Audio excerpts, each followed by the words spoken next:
So much. I want to welcome you to ROTC 2026. This is the section where we have questions. Some questions have been written both in English and in normal English. So we are trying to interpret all the questions according to your writing. And we have our panelists here.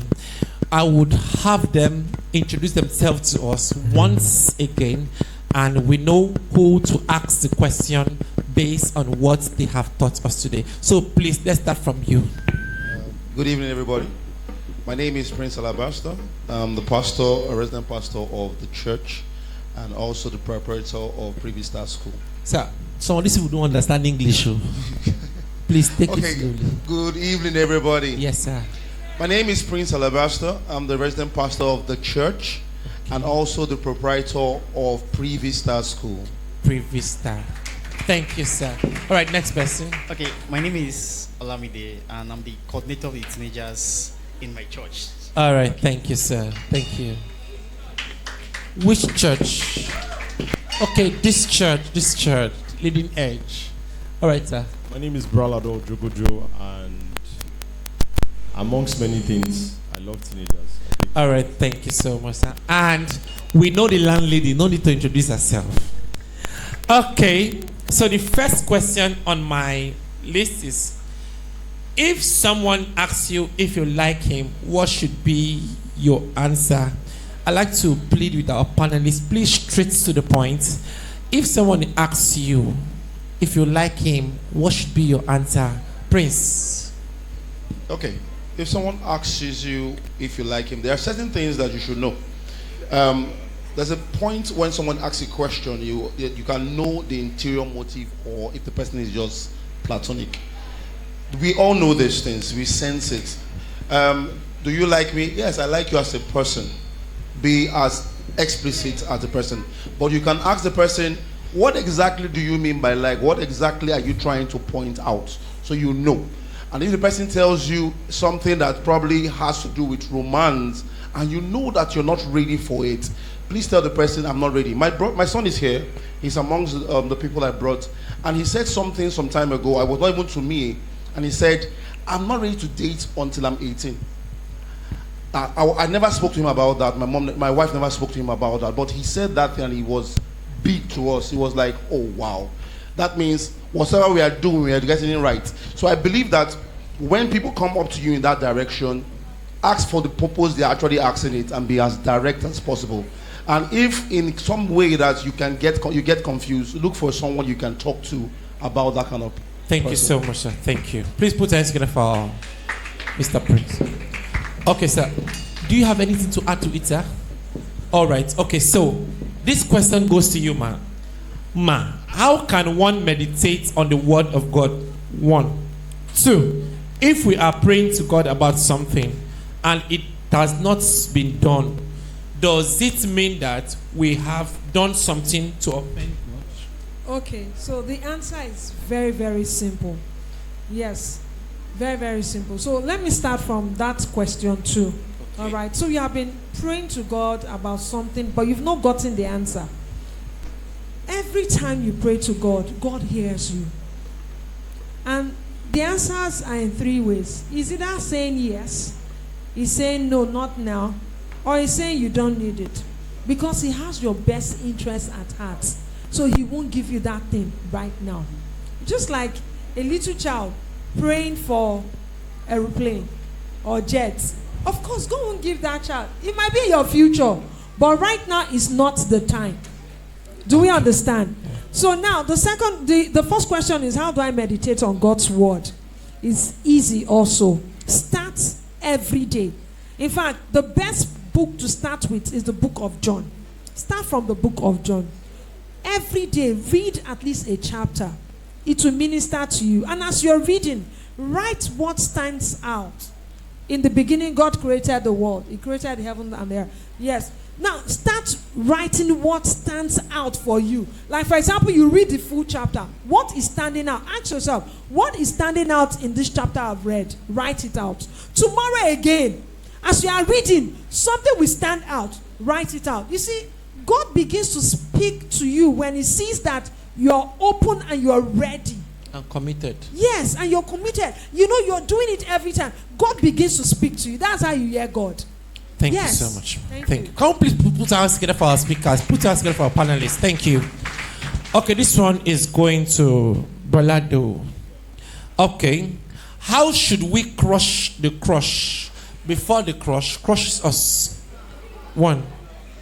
What if you have a boy that your neighbor... What if you have a boy that your neighbor likes? This question sounds foreign. Okay. How should you crush the crush before the crush crushes you? Let's take that. Let me summarize on. Okay, you have a neighbor that likes you and is hiding the feeling. How will you handle that? Let's assume that one of your neighbor, that time you are like them, the person likes you, open door sees you, close the door back, open curtain sees you. How do you handle that? Okay, the first question, how do you crush your crush before the crush crushes you? I think one thing you get to realize about life, you'll find out, maybe by the time you are done with university, somebody you had a crush on in secondary school, you'll be wondering what entered your head. How? From where? So I liked this person. Now what it says to you is that at the time when you were having the crush with the person, you were paying too much attention to the person.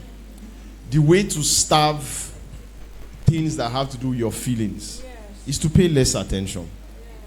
If, for instance, you are looking at the person's picture every day, it will crush you. If you don't want it to crush you, don't look at the person's picture. But the bottom line is that it's the attention you give to it. Switch attention. Then to the second question, if, funny enough, somebody that I dated as a teenager, it was like that, in the sense that this person liked me, but the person was hiding it. But I liked the person. And that's how we entered. And it was at the end of the day, it didn't last 3 months. Because she would have killed me, or I would have killed her. Do you understand? But the bottom line is that, see, one of the best, there's a quote that says, delayed gratification. One of the things you learn to do at this phase in your life is not to indulge in everything. The best thing you can do for yourself is delay it. Now, it is not take it away. The way you take something away is to delay it. Thank you, sir. I will not have it now. I will have it tomorrow. You will realize by tomorrow the way you were feeling about it yesterday has reduced. So delay it. I'm not saying take it away. Just put delay. All right, sir. Yeah. Thank you so much. Thank you. So All right. Let me quickly add to what he says. You know, so you are looking at the person's picture every day. You'll be thinking more about it. So you can delete it. You are permitted to delete it. Yes. So if you are used to, maybe you have things that remind you of that person. The more you keep looking, checking his messages, his DP, status, everything, it will be stirring up their emotions. So stop it. Stop it. That's one step ahead. Stop it. Now replace all those things. When you think about him, instead of focusing on him or on her, now replace it with something positive. Thank you so much. Exactly. All right, Uncle Olamide, how do you deal with people who make fun of you? Has somebody ever made fun of you before? How did you handle the person? I think when I was in school, then my lip, if you see my lip is a little bit pink, that's even reduced now. Then it was very red. And I actually be childish, so they just call me baby red fish. Then in school, I'm telling you,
Okay, so while we cannot stop them from playing their music, although we can positively influence them, but while you cannot stop them from playing their music, you can plug your ears to something positive.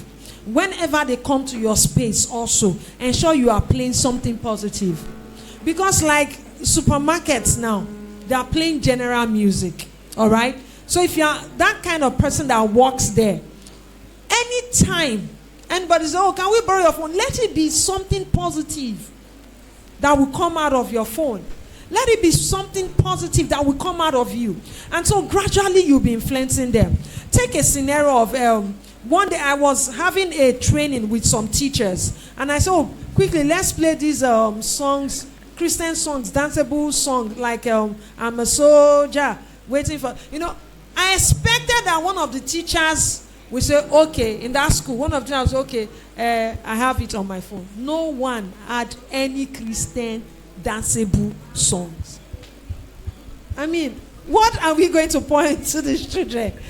So, you see, at any opportunity, let it be that from your own circle, something positive, good music, rich music, with great vibes, with great lyrics are coming from you. So you can also influence them positively. Can I speak? Okay. Speak on it. All right, so moving on. Can we This question goes to you, sir.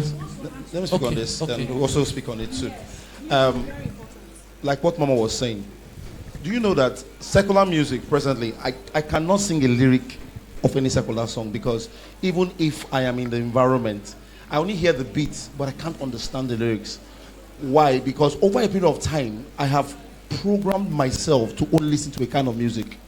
Now, if your library already, you have secular music, you'll be attracted to it. You need to first of all wipe out whatsoever you have associated with such a kind of music. Yes. Saying that you can program your mind. Yes. To a particular kind of music. Yes, sir.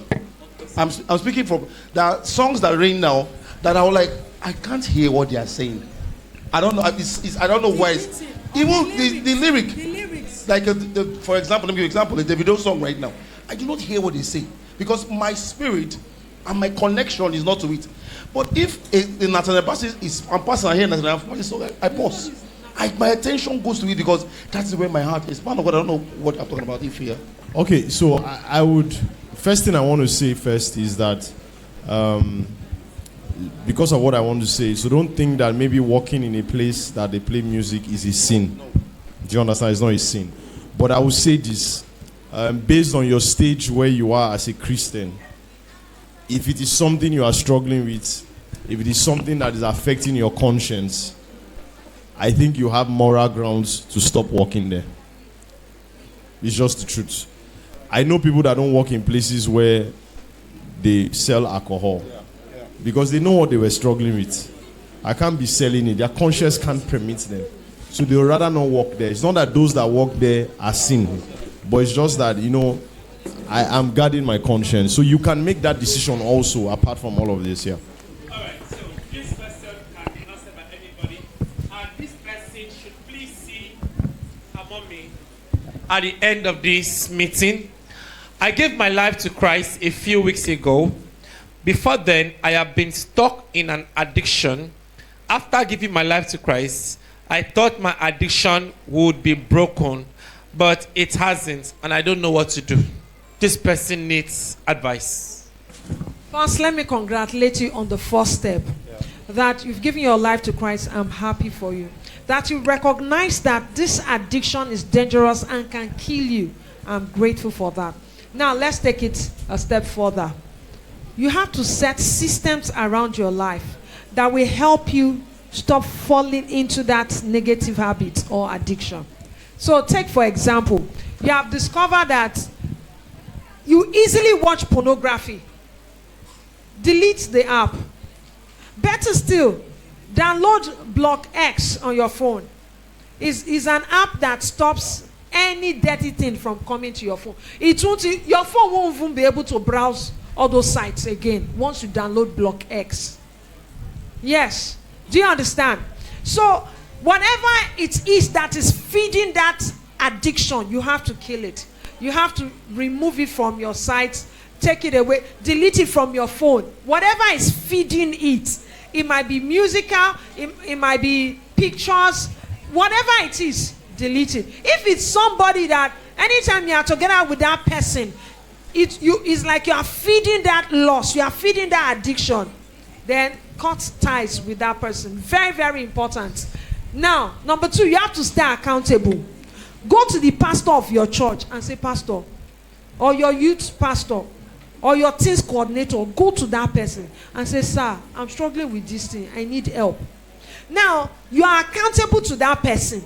And because you are accountable, every time you remember, oh, this person will ask me every week, babe, how far? Hope you are standing strong. Because you have decided to be accountable to that person. And you know somebody will ask you every week, every time, how far? You will not want to go into it. So choose to stay accountable. Put structures around your life that will enable you stay off that thing. Very, very important. All right, thank you so much, ma'am. We are moving on the fast train. I have 4 in 1 question, 5. We've answered 1, we've answered 2, we've answered 3. So 4 and 5. If a guy tells you to have sex with him, and he will give you whatever you ask from him, should you take him serious? No, I don't think the guy will not just come and ask you to have sex with him. He'll be prepping you. Today, he buys you He'll be gifts. building the flame of fire. He'll be building the flames of fire. Second to that today question. Shawarma. Tomorrow is ice cream. Cold Stone ice cream. Yes. Another day is what? Pizza. You know. All right. So following that question is it proper to have a boyfriend at the age of 18? Let me allow you. Yes, I speak to this. Okay, so I'll be very sincere with you. It is less about whether it is right or wrong. Because the truth is that you may travel outside the country and it's a normal thing for 18-year-olds to have boyfriend and girlfriends over there. But this is what I will say. You have a cultural context, and I say this to teenagers now. If you are going to be in a relationship as a teenager, if your pastor and your parents are not aware of it, don't get into that relationship. At your age, you cannot be in a relationship without accountability and without being supervised. Yes, sir. So it is not about right or wrong. It is whether you are ready to meet the conditions for being in a relationship, because you are accepting maturity for choosing to be in a relationship with somebody. And part of maturity is that you should be comfortable with accountability. Yes, sir. If you are not doing that, then it is wrong. All right, sir. Thank you so much. Okay, so we've answered that question.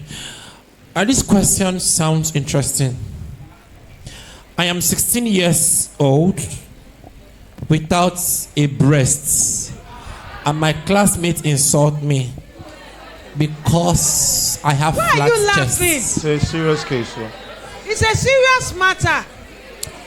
Do you know that some of you making this noise may have classmates or friends like that, and you are still the person body shaming such a fellow? Yeah.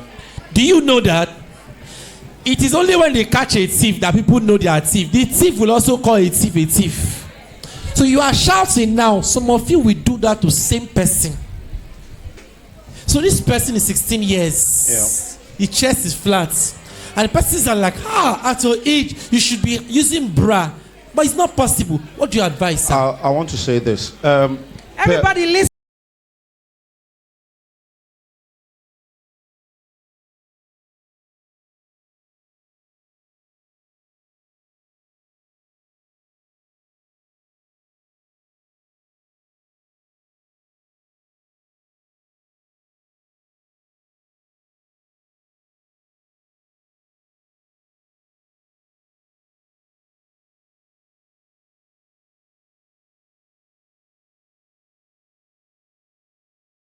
Man, but that is what the media has fed to us. Yes. Someone will like you the way you are, perfectly. Look at me. I was called Hammerhead of Horror, Headmaster, Edward. But today, now let me say this. It was in one of the questions you said.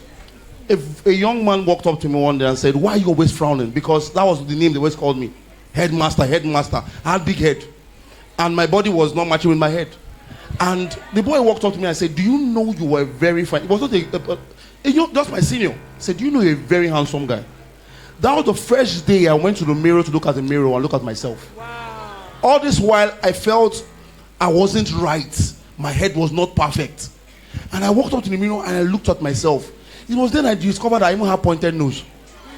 I never looked at myself in the mirror because it was the influence of everybody's words against me. Yes. And that day, my perception changed. So you call me Hammerhead of Horror. I said, "Oh, wow, that's how God created me." I now started loving myself. And guess what? Over a period of time, people stopped calling me those names. I used to ask myself, where are those people that used to call me Hammerhead of Horror? One of those people that used to call me Hayward. So those are saying that you don't have breast or you don't have a curve right now. Tell them to watch me out in the next 10 years. Exactly. Yes. Can you hear? Yes, clock it. Don't allow anybody devalue you. Clock I know of a woman who has children. I'm telling you. Her youngest child should be about 21 years. Her first anybody. Oh. You don't know what they are going through. That's true. Don't body shame. It's wrong. It's bullying. It's wrong.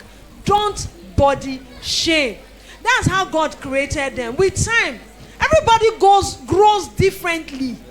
Differently. There are some people at 10 that are already seen their menstrual cycle. But there are some people 18 that have not even started. We're all different. So we grow differently. Please, you are complete in Christ Jesus. Yes. You don't want to keep waking you up because you refuse to sleep. It means that you have accepted to die. You have accepted to die. So if it is really important to you, by all means possible, you will wake that person up. See, I know there's somebody I know this was happening with 2 years ago in our teenage camp. And it was the same thing we told her. First, it was happening to her. I told her, fight this person. If he comes to meet you in the night, run out of the house. She said, my mother will not believe me. I said, so do you want to keep doing it? She said, no. Then I said, you have to, this is your only way out, to fight it. Fight it. Report. So do you understand? Because you are seeing danger happen. What if the girl your sister gets pregnant for her stepbrother? And you had it in your power to stop it. So do not relent. Keep pursuing it. Thank you something better. Be my girlfriend. I will make your life better. And now you are confused. Boyfriend A about to be boyfriend B. You're in the middle. How should you escape, sir? I think the issue here is not even the boys, it's the girl. It's the girl. Because for her to look at a relationship as offer, there's something wrong with her understanding. She may be offering something she's not meant. She's not supposed to offer. So such a person may get married now, and somebody offers something better. She will want to leave. So the mindset or the ideology of relationship is wrong, and that has to be killed. That you're not going to a relationship of what you will get, but actually what you can give. Okay, sir. Is the thing. So what are you offering? What are you giving in that relationship? And I think the person needs to actually break up both relationships, or in the first relationship. All right, sir. And review herself. Thank you so much. Anybody has anything to add to it? Yes, Uncle Benga, I want to quickly contribute to this. Okay, Uncle Benga, please enter the studio.